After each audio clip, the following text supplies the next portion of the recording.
जय भीम नमो बुद्धाय। कल प्रधानमंत्री की मेहरबानी से हेलीकॉप्टर और हवाई जहाज़ों के द्वारा पुष्प वर्षा कराई गई। कहा गया कि जो कोरोना के योद्धा हैं, जो कोरोना महामारी से जूझ रहे हैं, मरीजों की मदद कर रहे हैं, देखभाल कर रहे हैं, उनका इलाज कर रहे हैं, जो स्वास्थ्य कर्मी हैं, जो नर्सें हैं, जो सफाई कर्मी हैं, उन सब के सम्मान में ये पुष्प वर्षा की गई है। लेकिन मैं समझता हूँ ये उन लोगों के सम्मान में पुष्प वर्षा के बजाय ये कोरोना देवता को प्रसन्न करने के लिए पुष्प वर्षा हुई है। हे कोरोना देवता, तो इस देश हिंदुस्तान पर ऐसे ही अपनी कृपा बनाए रख। कुछ कुछ समय बाद तेरी आरती उतारी जाएगी, तेरी पूजा की जाएगी, तुझे धूप बत्ती दिखाई जाएगी और तेरे सम्मान में पटाखे भी छोड़े जाएंगे। हमारा देश बहुत ही श्रद्धालु किस्म का देश है। कुछ भी हो, हम हर एक में देवता का वास ढूंढ लेते हैं। तो कोरोना भी एक देवता है और हमारे प्रधानमंत्री एक बनिया है जिनकी रग रग में बनियागिरी बसी हुई है। बनिए लोग ब्राह्मणों के कहे अनुसार ही चलते हैं, ब्राह्मणों की मर्जी का पालन करते हैं। हो सकता है आरएसएस की तरफ से नरेंद्र मोदी को ये आदेश हुआ हो, ये डायरेक्टिव हुआ हो कि आप कोरोना देवता की पूजा करें। अजीब बात है। ये महामारी, जिसको वैश्विक महामारी का नाम दिया गया है WHO के द्वारा, ये पूरे संसार में फैला हुआ है वायरस। कहीं पर भी उसकी इस तरह से आरती नहीं उतारी गई, कहीं पर भी इस तरह से पुष्प वर्षा नहीं की गई। हर जगह लोग इससे जूझ रहे हैं, हर जगह लोग इसको समाप्त करने के लिए प्रयत्नशील हैं। लेकिन उन्होंने किसी ने भी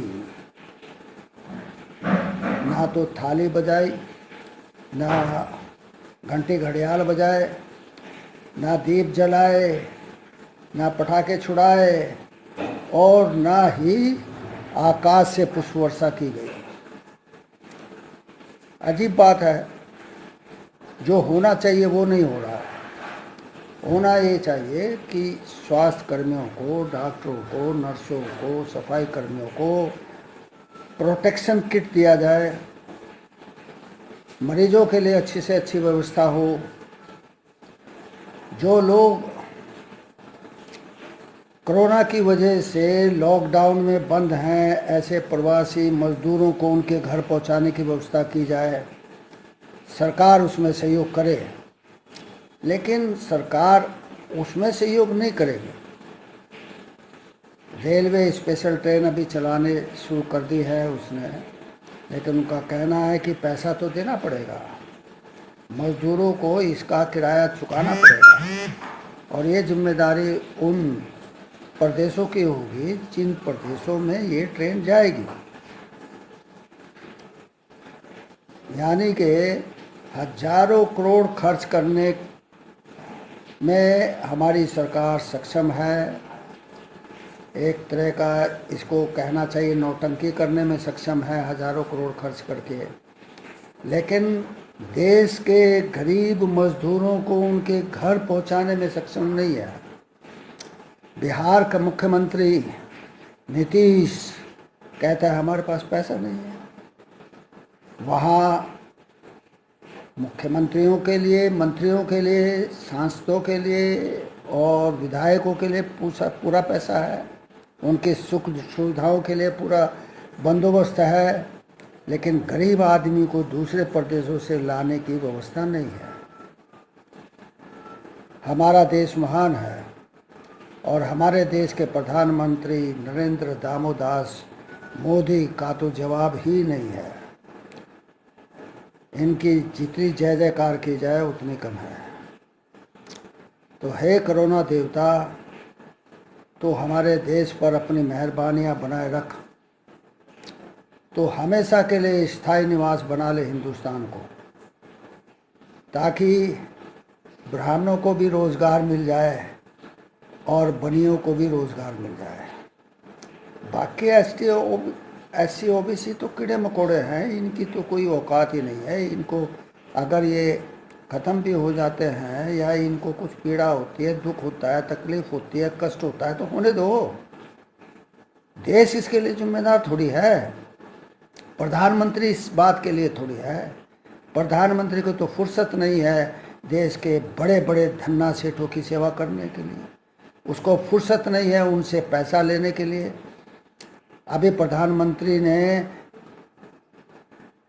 PM केयर फंड बनाया है, जिसमें ना तो कोई ऑडिट होना है, ना उसका लेखा जोखा होना है, कुछ नहीं बताया जाना है कि कहाँ पैसा आया, कहाँ पैसा गया। मिलिंडा गेट्स फाउंडेशन ने कई $1 million prime minister care fund में दिया है। उससे पहले प्रधानमंत्री राहत कोष होता था, प्रधानमंत्री राहत कोष, उसका बाकायदा ऑडिट होता था, उसकी बाकायदा हर चीज़ का लेखा जोखा होता था। लेकिन हमारे माननीय प्रधानमंत्री, बुद्धिमान प्रधानमंत्री ने इसको भी एक ऐसे अवसर के रूप में जो है बदल दिया कि जहाँ पर जनता का दोहन पूरी तरह से हो सके। जय हो प्रधानमंत्री मोदी, तुम्हारी जय हो। जय भीम, नमो बुद्धाय। आपका मंगल हो, आपका कल्याण।